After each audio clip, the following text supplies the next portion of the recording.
thank you to the guinea pigs. We are very excited about this volume 2 of MusicLab, which is a unique mix of intellectual warm-ups and data jockeying, concerts, and research during the concert. And the last time we looked at the muscular engagement of the audience, and this time we want to look at breath. So I'm standing here with music researcher and research musician Alexander Refsum Jensenius, who is also the deputy, what is it called? Director, I missed the word, of Ritmo Center for Interdisciplinary Studies and in Rhythm, Time and Motion. Okay, so you want to say something about last time? And yeah. Yes, and this was Solveig Sørbø from the library here at the University of Oslo. And so this is the second volume of MusicLab. The previous one, we had the topic of muscles. Today we have topic of breath. And one of the interesting things, just to recapitulate from last time, was that we then had a muscle performance, and we also captured muscle information from the audience members along the way. And this actually led to a publication that is currently in review. So that's so we are actually doing proper research here also today. But this time we're going to focus on breath. And now I'm going to sit down here with my panel and to kick this off. And I'm really delighted to say that we have also today a very interdisciplinary panel with opera singer Njål Sparbo. And we have a respiratory physiologist, Elisabeth Edvardsen, here. And we also have an inventor and technologist, Sagar Sen. And you're all going to hear a little bit more about what they are doing and thinking about very soon. But just to say what we're going to do today, we have this panel discussion first, then we're going to have a little demo, and then we'll have a little break, and then we'll have the performance, which is really the cornerstone of what we're doing today, which is also, in addition to being a fantastic artistic performance, it's also going to be a small research experiment on its own. And then after that again, we will have some DJing or data jockeying to kind of relax and look at some of the data captured during the performance at the end. I should also mention that this event is streamed and recorded so that people are watching it out there right now. And we will also be able to, you will be able to look at this again later if you're interested. But on with the panel. And today's topic is breath or breathing. And we have gathered this panel really to look at this concept from different perspectives. Obviously, from Ritmo's perspective, that is the new Center of Excellence that we are building up here at the University of Oslo, we are looking at rhythms in different ways. Rhythms of the body, rhythms in music, rhythm in human life, if you like. And breathing is one of those rhythms that is really at the core of what we are doing. So in this panel, we're going to discuss that a little bit more. And I think we'll start off with Njål Sparbo, who's an opera singer and also an artistic researcher. And he's going to perform later today. But Njål, what do you think about breath? Why is breath and breathing important for you? It's important for many reasons. I think the way you breathe is sort of existential. The way you feel is the way you breathe. So if you're frightened, you breathe frightened. If you're angry, you breathe angry. So it always follows your state of being or of your mood. And as a singer, we have to control the breath quite a lot because we want the sound to be even and maybe sometimes very long. So it's not natural what we're doing anymore. Natural breathing just follows your mood, but we have to control it. So I've spent quite a lot of time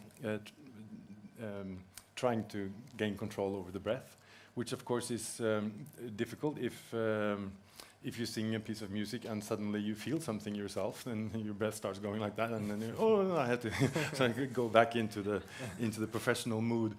I hope that doesn't disturb the audience too much. But I mean that's one of the things that make opera singers sort of a little more stiff than other performers, I think.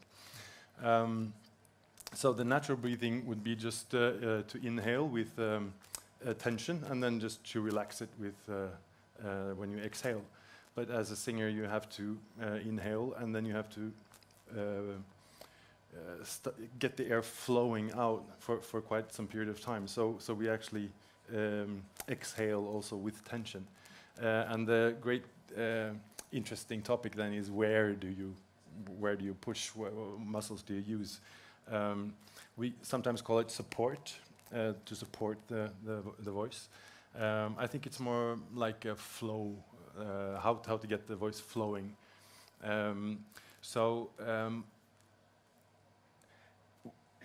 When the instrument is inside the body, of course I can't pick it out and look at it. So maybe some of the things that I'm saying now is how I feel that it works, and maybe they will correct me and say that's not how it works at all. Well, yeah, let's pass it over to Elisabeth. So that will perhaps. be very interesting to see what they say afterwards. I may look at it.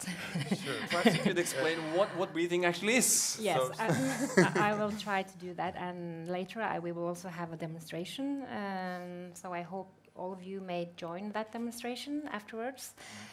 So I'm an exercise physiologist and a respiratory physiologist. I'm working with patients and working with poor patients with lung cancer and COPD, reaching the last stage of their lives on the one side, and I'm also working with top athletes on the other side.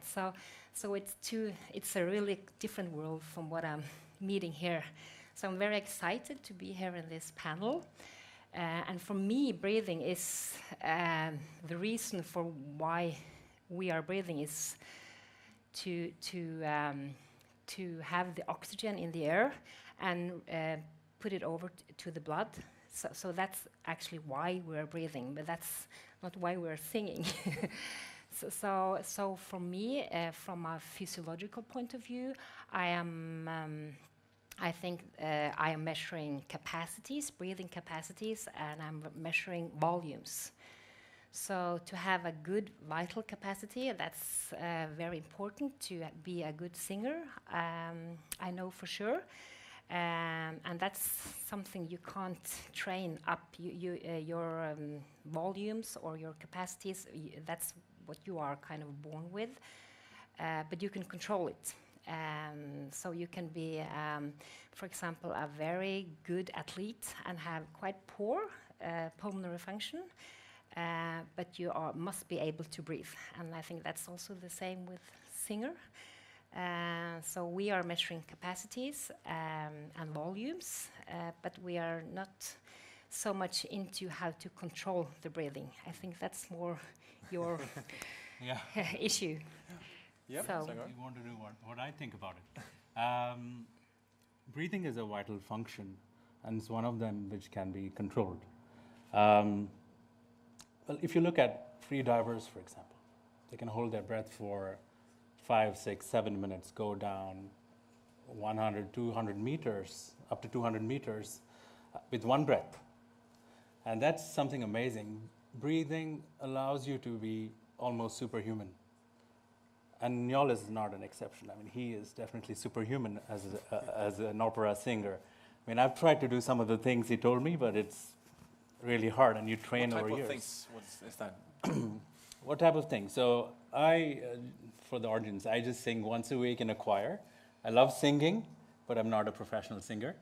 But I'm always trying to improve the way I sing, and this is how I got into measurement of breathing for singing.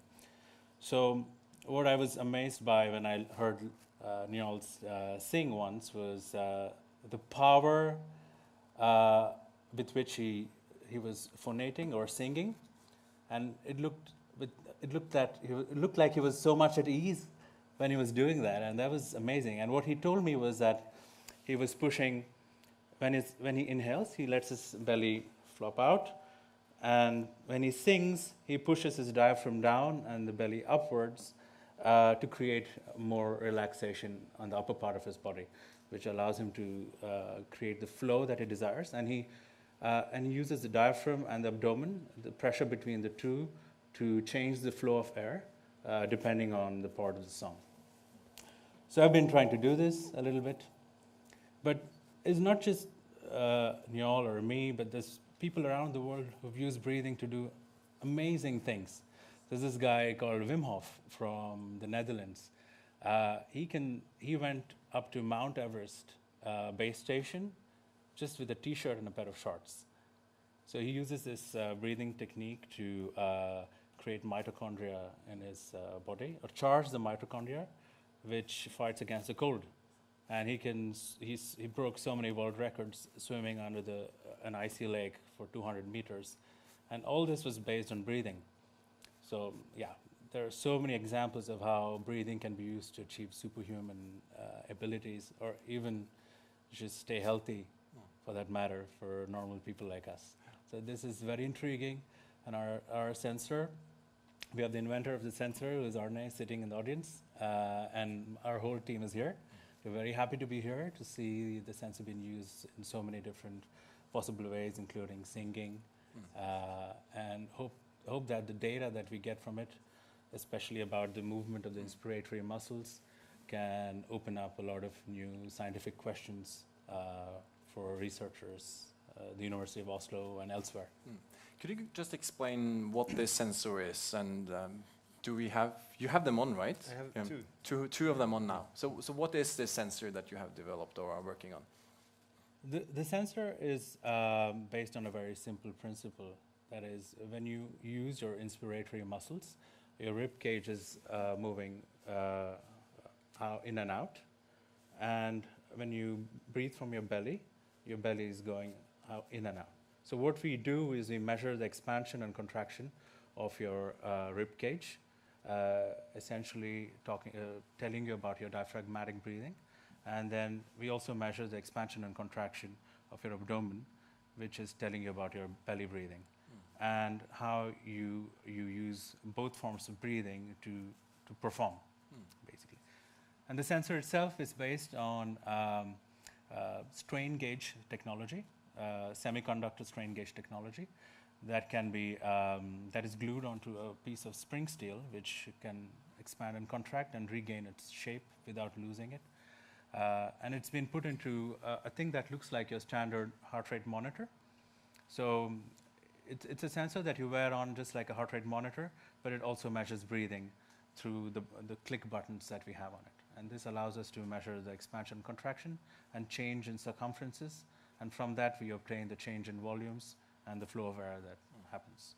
So one of the things that we're going to look at today is then to look at these patterns of the breathing of the performers, including Njål and also the other two performers, and a few people in the audience. So from Rhythmos research perspective, we are interested in both looking at what's going on in the performers themselves, but also in the relationship between the performers and the perceivers, if you like, the people out there experiencing this, and see if there are any similarities, because we are working on this from what we call an embodied music cognition perspective, where we are looking at how the body responds to music.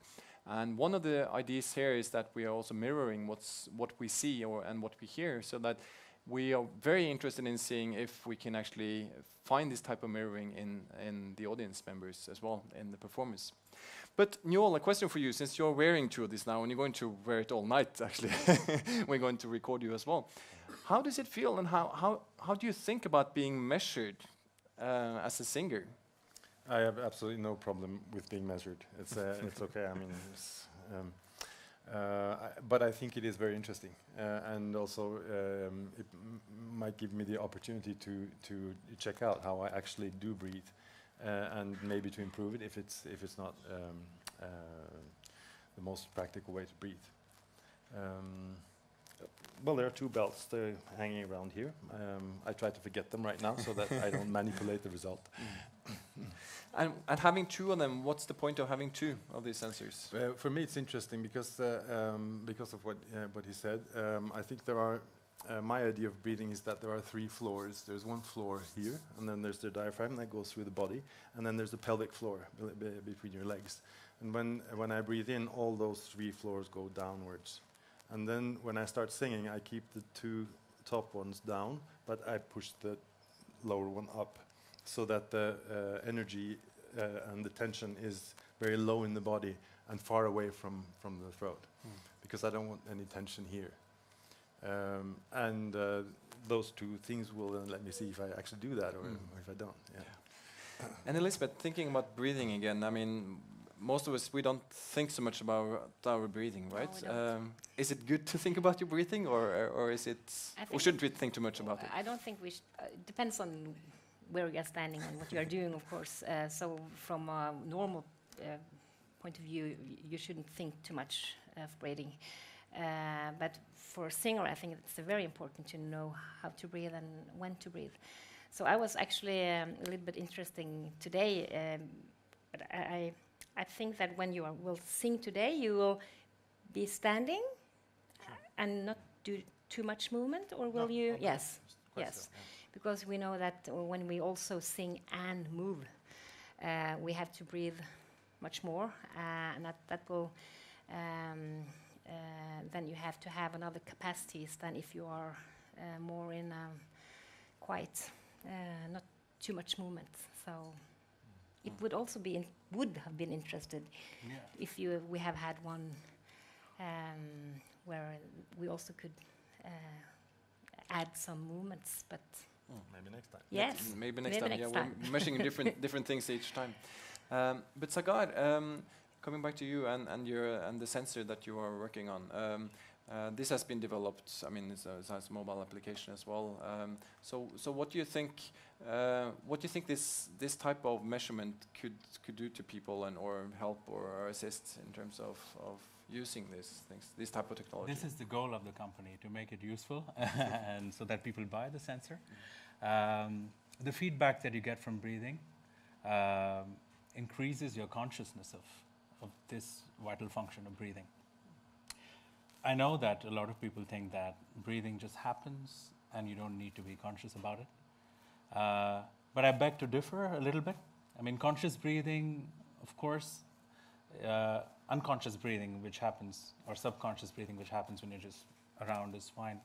But a lot of activities require you to coordinate breath with movement. So a very simple example is when you do a deadlift in the gym. If you don't coordinate your breathing with lifting of the weight, you have a very good chance of breaking your back. And then swimming as well. So being conscious about when you breathe and how you breathe while swimming can allow you to swim for long periods of time and fast. I'm a rower, so rowing has been a sport where breathing, again, has not been given that much importance until recently. So I've seen a lot of people black out when do these gruesome rowing tests.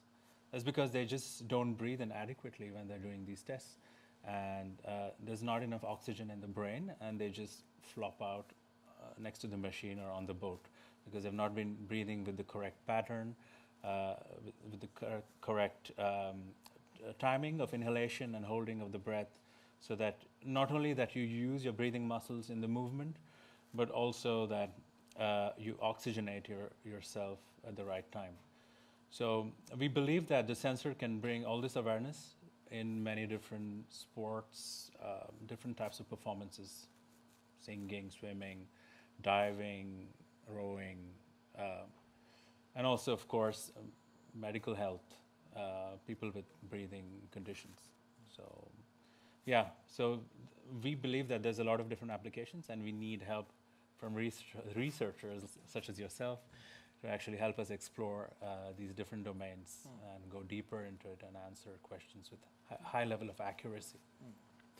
Talking a little bit more about music again, Njål, one thing is for yourself as a singer, you're going to use your voice and the body as your instrument, and we're going to measure that.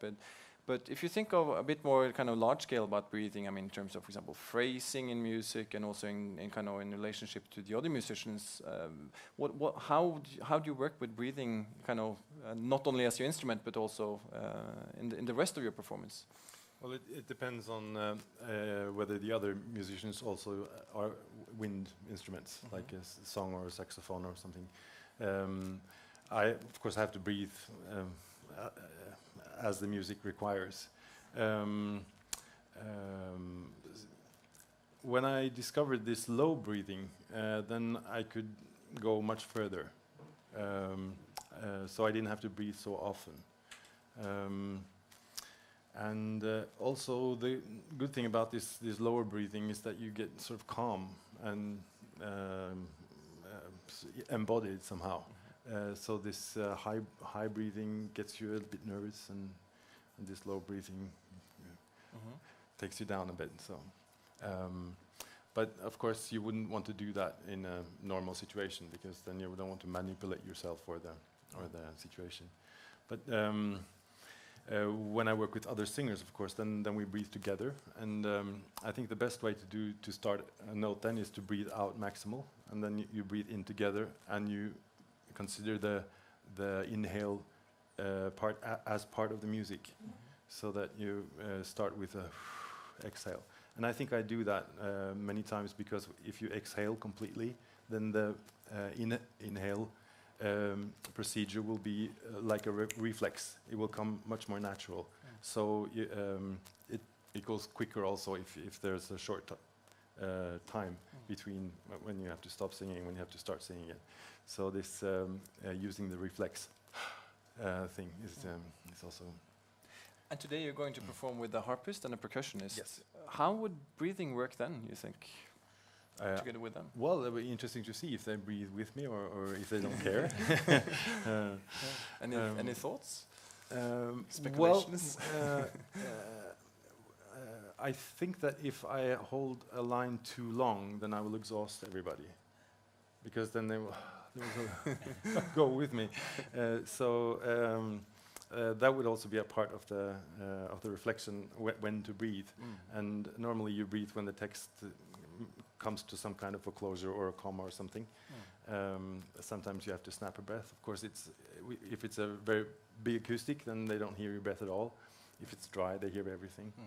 But it's also a part of the music. It makes it natural somehow. Another thing is that the muscles that you use for singing, I think they also have some kind of a message in them. Using the pelvic muscles and the lower abdominal muscles makes the sound seem more truthful or serious. It's like, I really mean this, because I'm breathing so I'm pushing so far down in the body. And if you breathe higher, it's sort of more light somehow. So finding the what we call it, the original thing that's sort of in your body there. I can apply that to the phrasing. I don't know if it works, but I think about that. And Elisabeth, what do you expect to see today when it comes to the breathing in both the performers and the audience? I think that's especially when we are going to measuring your lung function after. I will then ask everybody, all of you, to stand up and join that session. And I will assume that if we had the camera the other direction, I think that we will see the most of you. You will come together and squeeze together with you. So especially then, yes. And just to ask, when you're not thinking about your breathing, when you're just sitting, I mean, like people are sitting around here now, how is the breathing then? What's the normal breathing like? Normally an adult man breathe about 12 times per minute. And the tidal volume, that means the volume that you breathe each time you take a not deep breath in, but a breath in, is about 0.5 to 1 liter, depending on the size of your body. So, and sometimes we need to take a gasp or something, but we don't think about it. But normally it's about 12 breaths per minute. And we know that during exercise, we are able to breathe up to 50, 60 breaths per minute. And our top athletes, just coming home from the Olympics now, the best of them, they are able to have a ventilation up to about 300 liters per minute. So that's huge. Normally it's about 150 liters for one adult healthy man, and they are able to breathe the double. So you can really hear them when they are coming up the hills, when they are doing the cross-country skiing especially. We are not going to see that with the audience today. Not today. Perhaps with Njål, perhaps. Yeah. So Perhaps it's actually time to look at some of these data, and I think since we have your sensors on already, are we able to show some of this on the screen? Is Victor here? Yeah, here he is. So let's see if we can get you connected to look at the sensors that Njål has on his body now. We'll see here on the screen shortly. Is there something we need to turn on there? So what we are going to do, we have all of these sensors distributed around the space right now, and they are running into a computer that we have sitting here, so that we can look at these plots of how they look. If the screen is coming on, it's lighting up at least. But you said 12 cycles per minute, so that's a normal thing. So yes. yeah.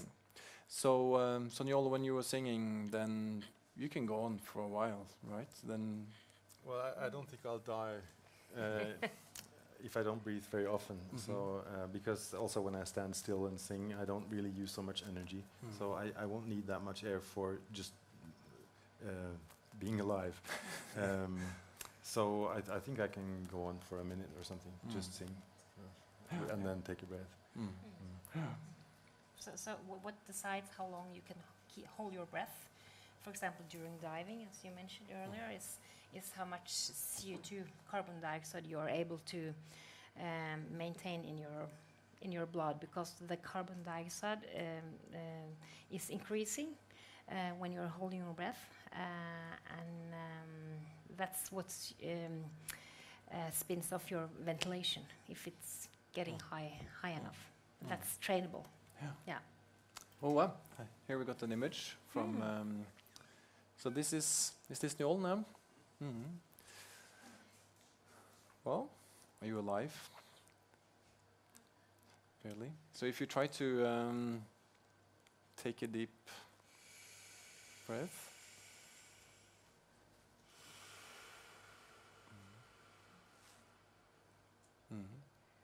That's what we see there. Is this the stomach belt?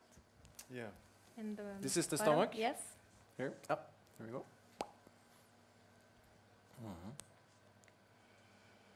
So it's just going in a normal cycle there. And this one is... This is sitting here? Yeah, can you take that one too, if you like?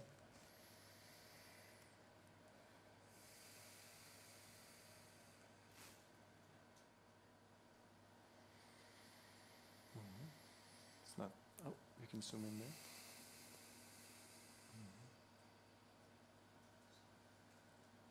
Let's see if it starts over there. Oh, there it's coming over there.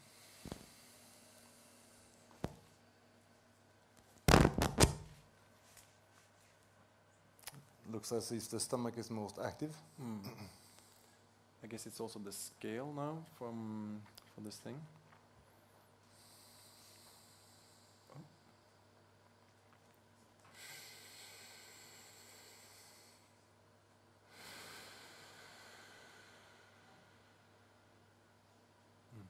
That's not so much. It's not so much there, but this is just a raw visualization of the data, and then of course we're going to record this and analyze it more properly later, but you get the idea at least of how this data looks like and how they're sampled.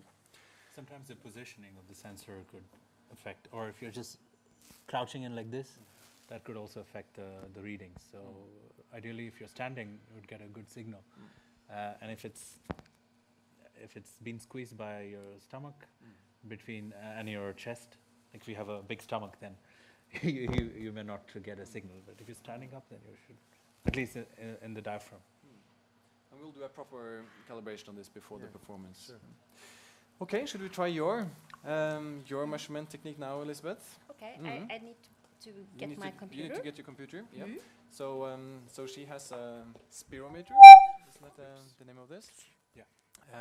So we're going to try to really exhaust Njål here, doing it using a kind of a proper device like this. So what's the difference then between this spirometer that we're going to try now on Njål and the sensor that you have built? The main difference is, of course, there are many differences. The main difference is that the spirometer is an invasive instrument. So you have to put it on your mouth or using a head mask or a face mask. In this case, you just hold it. Well, ours is non-invasive. So you put it around your chest and the diaphragm, and you measure without obstructing a singer from singing, for instance.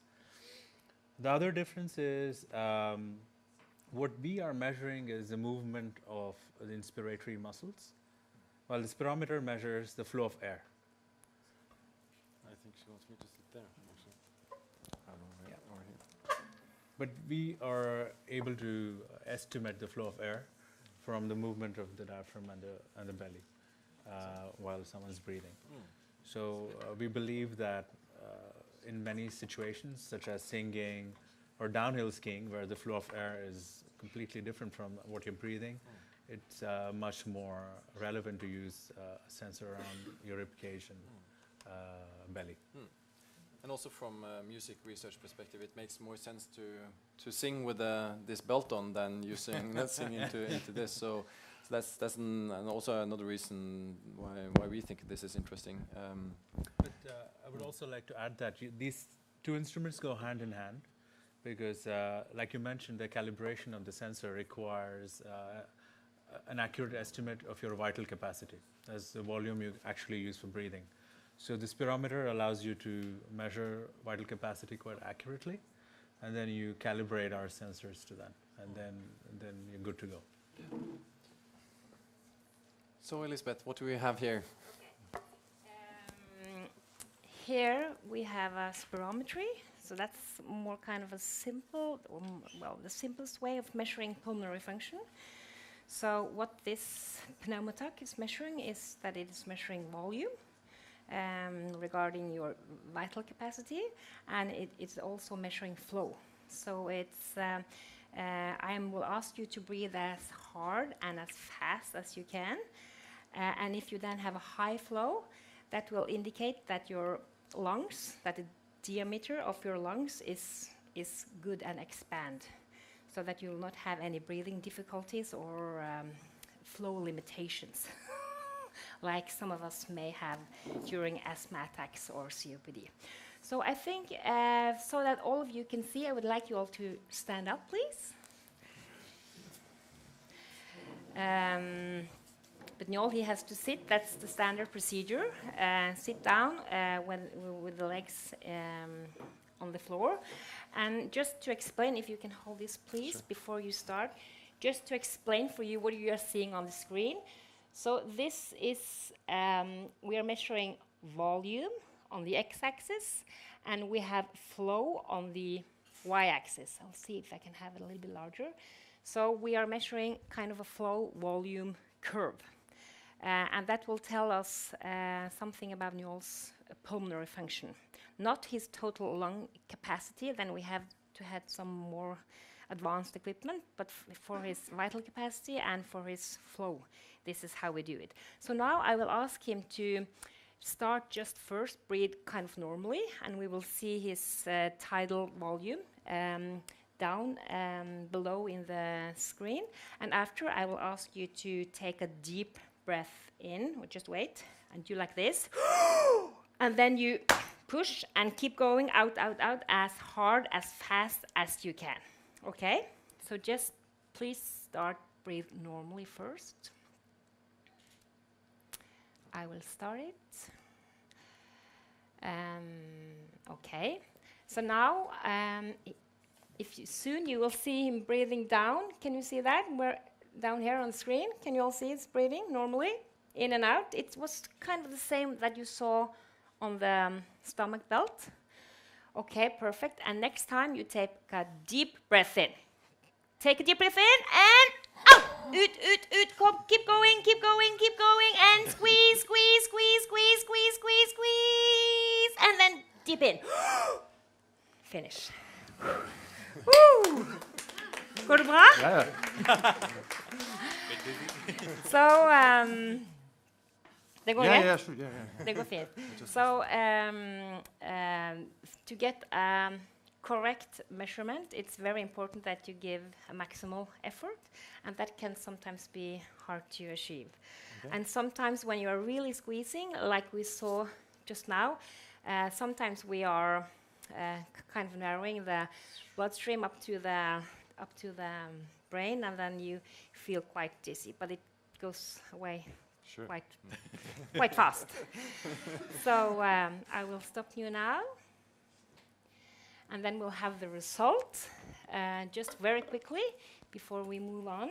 So now we have his flow volume curve here, as you can see, and this gray line is the predicted value for Njål's age and height. And as you can see, he's far beyond the predicted values. Can you see that?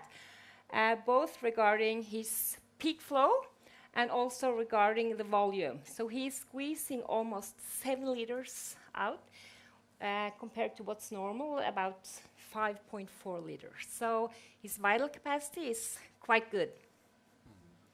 Okay, thank you. Thank you. You may sit down now. You get dizzy. Yeah. I've done it a couple of times. Yeah. So we're getting towards the end now of this this panel session, and we do have time for a few questions for the panel, if there are any. I mean, we have a wonderfully interdisciplinary panel here. Are there anyone in the audience? Is there anyone that wants to ask a question? Yes, there is one. You take the microphone, please. Yeah. It's kind of a double question to Sagar and Njål together concerning the measurement of the diaphragm. Because from my experience, I'm like an amateur singer. The diaphragm is mainly going up and down when you move it. And how can you get that motion when you does that motion can you register it, the motion when you measure around the chest? Yeah. So we break down the breathing into two, which is chest breathing and belly breathing. So typically when your diaphragm is going down, it pushes your abdomen out, down and out. So you can't really measure the diaphragm going down, but you can measure the abdomen going out. So you kind of have to guess that the diaphragm is going down when you do belly breathing. But when you breathe with your chest, it pushes your rib cage out, and you could measure that as well. So yeah, so it's through the abdomen that you measure the fact that the diaphragm is going down. But then Njål is also pushing the abdomen up at the same time while he's pushing the diaphragm down, which complicates things a lot more when it comes to measurement. And this is something we saw like last week, and which complicates also the way we try to measure variables like flow and volume from the sensors we use. But I guess we will try something. Mathematics can help us in many ways, and models of human breathing can facilitate that. Yeah, I just thought that might be the reason why you didn't see so much on the upper graph. Because I mean, most professional singers don't use chest breathing so much. Probably, yeah. But I will, if I've been singing for a while and I feel that the diaphragm is getting sloppy, then I will expand the chest again, so that it tightens, and then I can go on for some more. So sometimes I will expand the breast actually in the middle of a phrase. Yeah. So just push it out. Yeah, this is what we saw in the video that we took the other day, where we did see the movement of the chest go out, but most of the work was in the abdomen. Okay, we have another question here. Yes, please. If it's interesting to see what diaphragm does, why don't you use ultralyd to look at it? Ultrasound? Ultrasound, yes. Because it's expensive and complicated. Elisabeth, is that something well, that's used? Or? yes, well, it's not often used. We have that equipment at the pulmonary department at Ullevål Hospital, where we measure the function of the diaphragm, and that's especially important when you get sick and you have to be on respirator.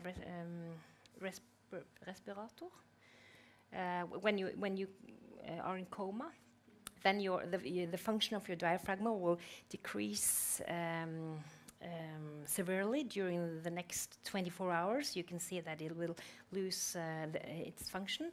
So we have this equipment where we can measure the position and the work of diaphragm, but it's very difficult to measure because you have to lay on your side to find the direct position, and also measuring your flow during your breathing, so that you know where in the breathing cycle you are compared to where your diaphragm is positioned. So I think it probably would be difficult to measure during a performance or during a normal singing, or it's kind of quite advanced measurements to do, I think. But probably not impossible, but... We have time for one final question, if there is one. Yeah, one there.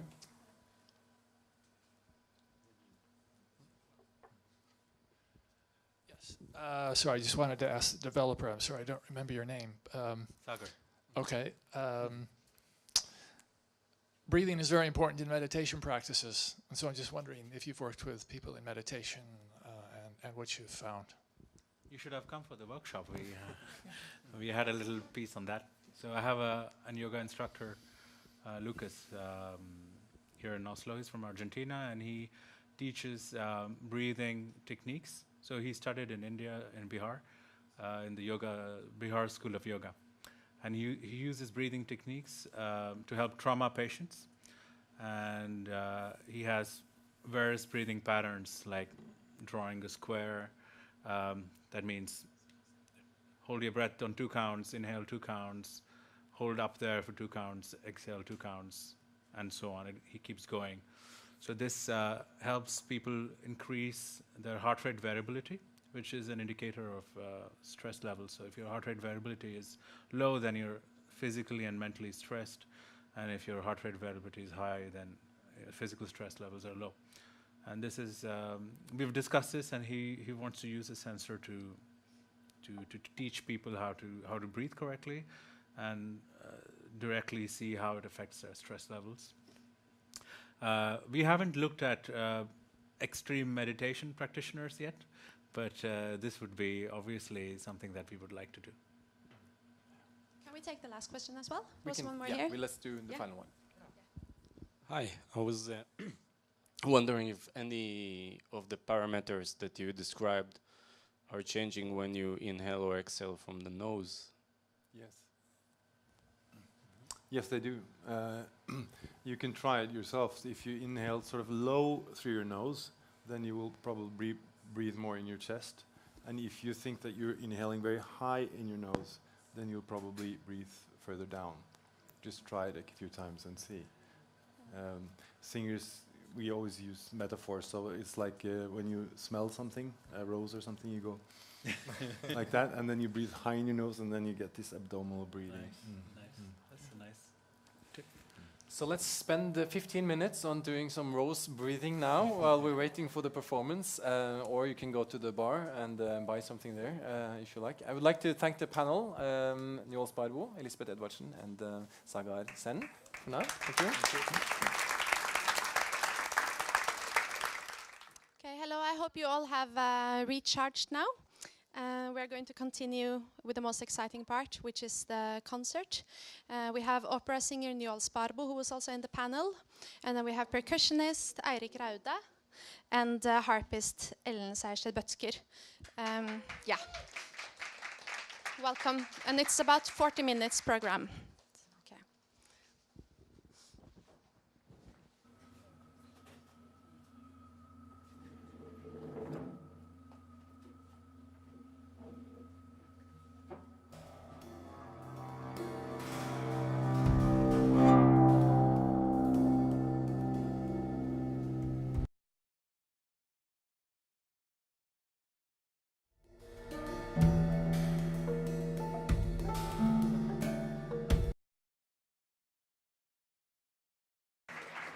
Good evening, everybody. It's very nice to be here, And we are happy to be invited to this very interesting project. And of course, we breathe. We breathe a lot when we play. And this start was actually our own music. I composed it, and Eirik Raude and I have been having many nice concerts with same kind of music which we just did now. And this evening we have actually two different spots. We have written music and improvised music. So we hope you will enjoy it.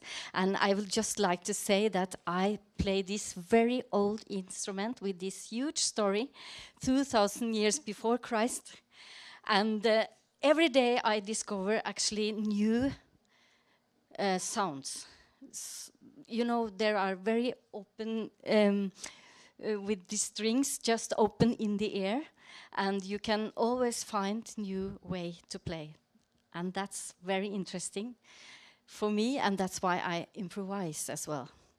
And now Njål Sparbo, he and me will do some Norwegian songs, Edvard Grieg og Geir Tveit. Enjoy.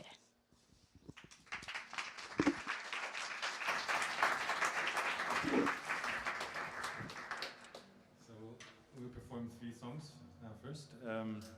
The 2 first are by Edvard Grieg, and then 1 song by Geir Tveit, and they are original for song and piano, but Ellen can play piano on her harp very nicely.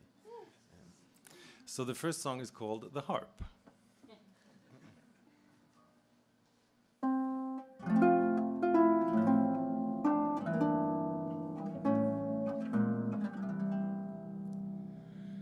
Et sang nu meg drages til minne, en dame ved harpen satt. De hvite fingre lot rinne igjennom strengenes rad.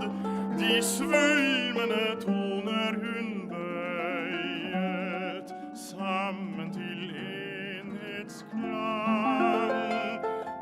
Kunstrik dem slynget og føyet til sin bevegede sang. Til sin bevegede sang.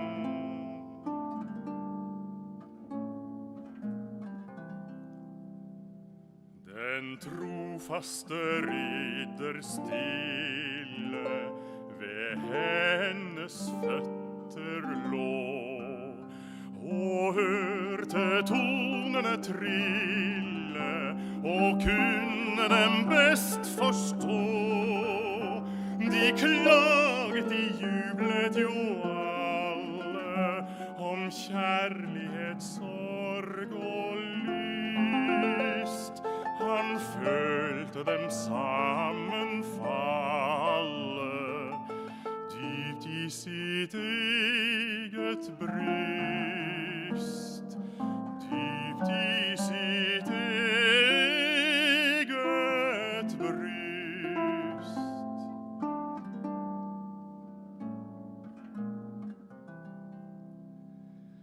Det var i avskjedsstunden de satte til sammen så.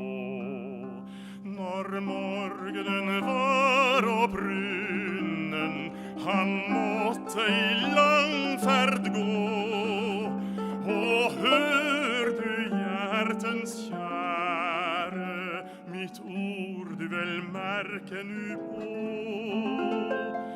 Jeg vet at min sjel må være, for du måtte harpen slå.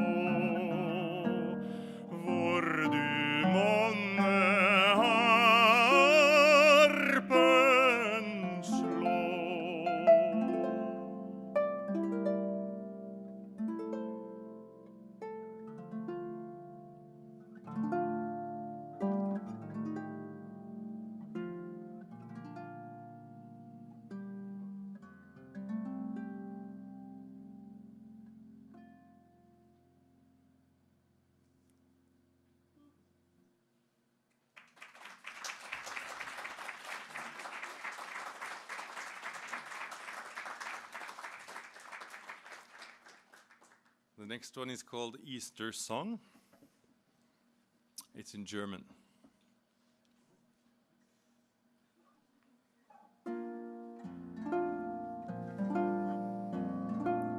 Die Glocken läuten das Ostern ein in allen Enden und Landen, und fromme Herzen jubeln darein, der Lenz ist wieder erstanden.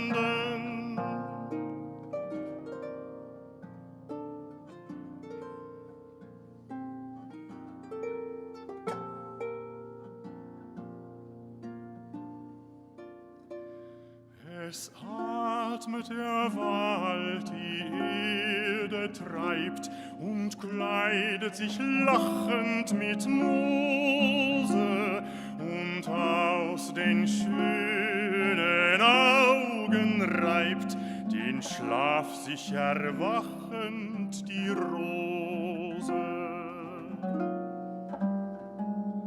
Das schaffende Licht, es flammt und kreist und sprengt die fesselnde Hülle, und über den Wassern schwebt ihr Geist unendlicher Liebesfülle.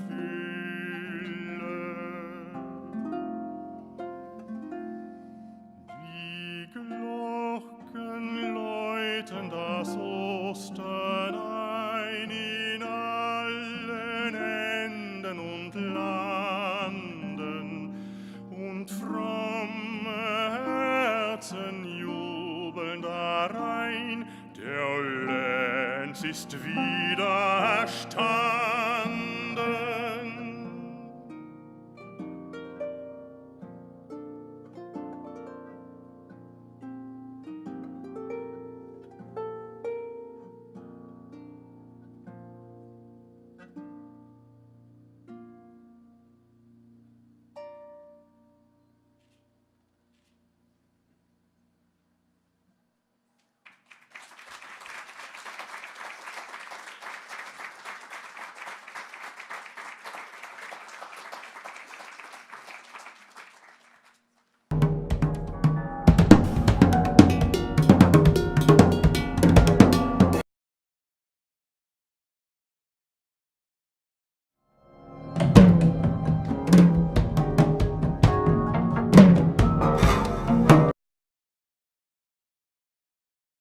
Dear friends, we have a surprise. We have a last piece, which we would love to have one of you in the audience to join us. It's a free improvisation, and it's your plan is to speak a very nice poem by Obstfelder. And if some of you, one of you, could... Yes! You are the man!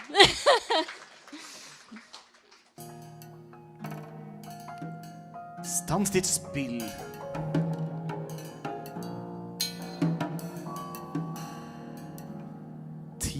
Toner.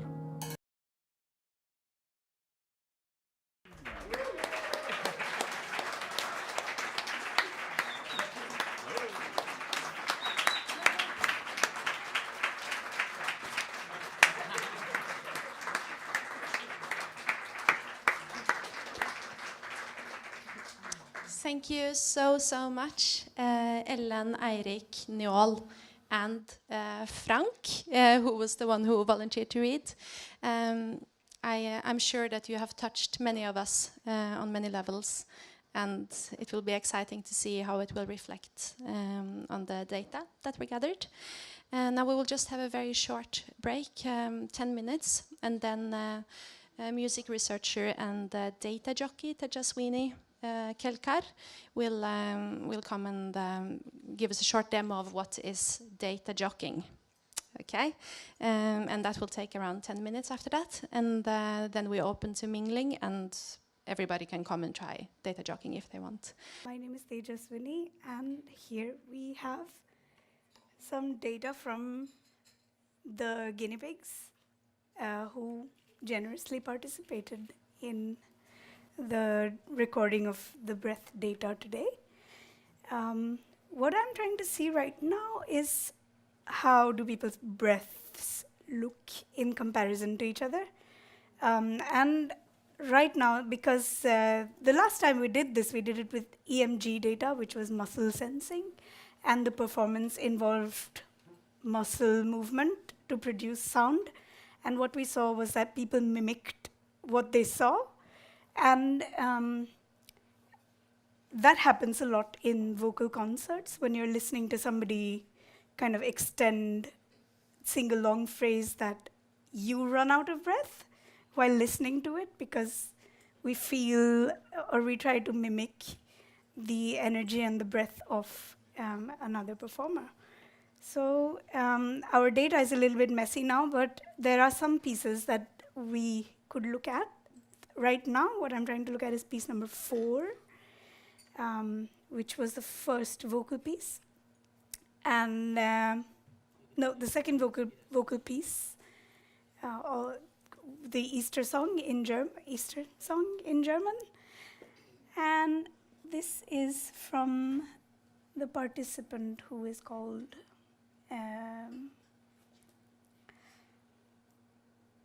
Amaranth. And you see one huge peak. But if we were to see this along with the data of the singer, which is a lot different and looks all over the place. And if we zoom out a little bit, this is the data as it looks in comparison with each other.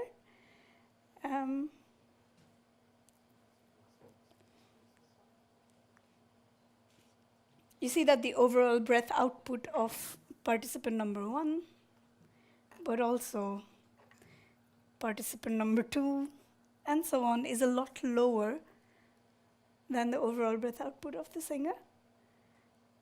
But here we see some kind of mimicking of the kind of maybe peak moments of breath of the data.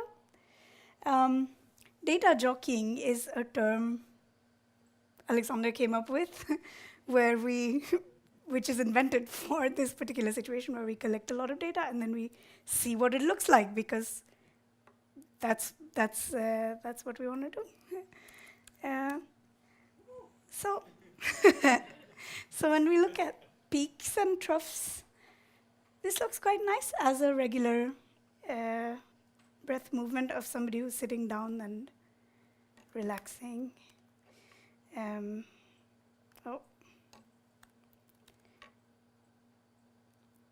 so does this. There's what we actually intended to do was also look at this alongside music, but I think this whole data jockeying session is always a good reminder of how hard it is to get clean data and how much time it takes to clean data and have everything in the same order so we can actually compare it. But for visual inspection, this will have to suffice for now. And here is, so you see these kind of, this kind of big breath taken at the very end of the piece, where the long phrase is over and a participant is holding their breath because the singer is singing a really long phrase, and then the piece is over, and then you breathe in and then clap. That's right here. And this is at the beginning of the piece. So when this is an excellent, who is participant number 6? Is Tortuga. Do not reveal identities. We asked everyone for their nicknames. And also do not reveal ages and genders and heights. So let's try to plot some participants against each other. I want to see a competition between Amaranth and Sax Guy. I don't know who is Sax Guy.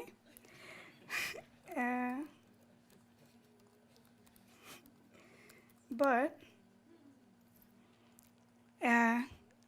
whoever they are, Amaranth, she, as I know, is her breath is a lot more varied than Sax Guy. Which, if they are really a Sax Guy, that's really interesting because they seem to be really consistent during the piece with their breath. And well, let's try them against each other.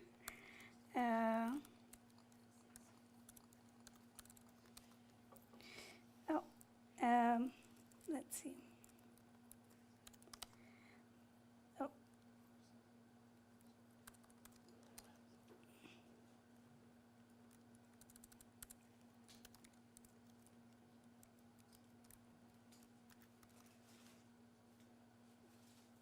So these are the differences between this here is Amaranth, and this is the cosine transform decomposition. So what this graph is showing us right now is every 20th and every 15 frames, how regular is the breath, or what kind of, if we were to interpret it as a continuous signal, then what could that look like? And here's Amaranth, kind of, and here is Sax Guy. So Amaranth is a bit more irregular. There is kind of larger shifts of unpredictability. And Sax Guy, on the other hand, is a lot more kind of, has only a couple of ways in which they change their breath, apparently. And so on. So this is just to give you an introduction of what do we now know, at least from a little bit of the data that we can see. And what we're going to do now is to have beer and mingle with each other while I look at some more things. And if you're interested, if your data was taken, or if you're interested in looking at a particular piece where you think that note was really high, or I know that I breathed a lot, then just come up to me and then we'll figure out what it actually shows. Yeah. Can I ask you, how did you measure breathing? That was the whole concept for today. We used these the panel discussion. That's all right. I'll try to be succinct for everybody's benefit. There are these sensors developed by a new startup called Sweet Spot, and Sagar over there is the one who is responsible for this.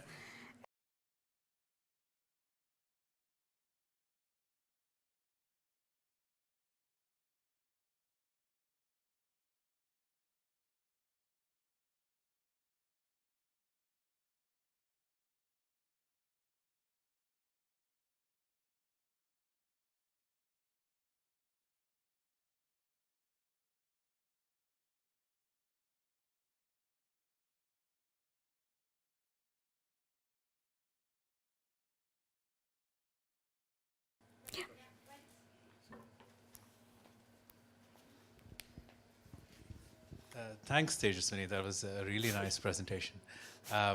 This thing about imitating the singer or the performer is something totally new to me. I didn't even think about it.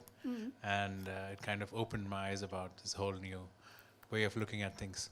Are you aware of any studies or experiments that talk more about imitating performers?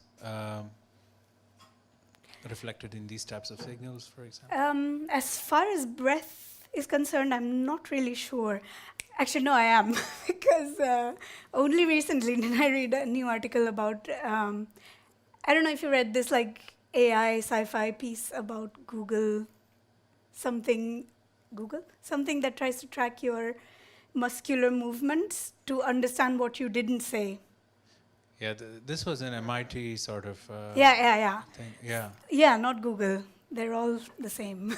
But so you talk internally or no, something? yeah. So the idea is that when it goes right to motor mimesis and all of these things that some researchers have been talking about, where you imitate, even if you don't know, really subtle movements, even if you don't perform them. So that is how we kind of idealize things that we don't even say, and so on. And I don't think I've read anything about the breath, but perhaps this could be the one. Because look at this other person who also has this huge breath peak when the piece is over.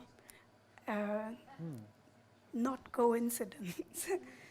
But this whole idea of imitation is very interesting. When I went back to India and met my family, they said that you've become awfully quiet compared to what you used to be after living in Norway. Let's see all of these people. Are you saying that you imitated being quiet from the country? Subconsciously, I think so. Yeah. So these are all the people with their different breath capacities and all of their different kind of ways to breathe, who are mostly regular. I really like this because there's so much kind of predictable regularity in breathing, which already is kind of just nice to see. But also that what I'm going to do is plot the singer in a particularly dark color.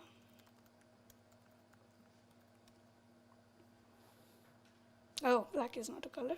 Oh no, piece of.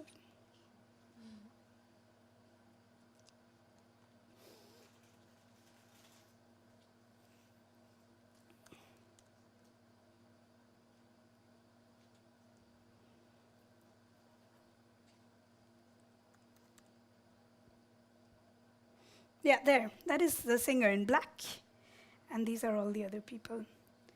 I guess perhaps this is a kind of region of interest.